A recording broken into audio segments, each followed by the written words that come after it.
একটি পাত্রে 200 মিলিলিটার দ্রবণে 0.2 গ্রাম সোডিয়াম হাইড্রোক্সাইড দ্রবীভূত আছে। এ দ্রবণের ঘনমাত্রা ppb এককে নির্ণয় করো। ঘনমাত্রা S = W × 1000 ভাগ mv। ভর আছে 0.2। সোডিয়াম হাইড্রোক্সাইডের আণবিক ভর 40 আর আয়তন দেওয়া আছে 200 মিলিলিটার।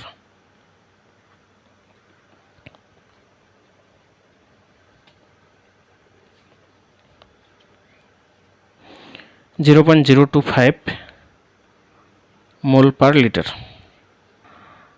0.025 মোল পার লিটার। 0.025 এই মোলটাকে আমরা যদি এখন গ্রাম এককে প্রকাশ করি তাহলে আণবিক ভর দ্বারা গুণ করব। সোডিয়াম হাইড্রোক্সাইড আণবিক ভর 40 গ্রাম, গ্রাম পার লিটার।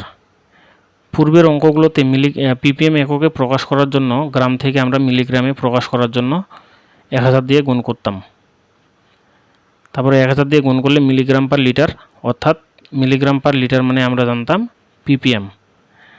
কিন্তু এখানে যেহেতু ppb এককে প্রকাশ করতে বলছে, তোমরা আণবিক ভরটা গুণ করার পরে এর সঙ্গে 1000 না গুণ করে গুণ করবা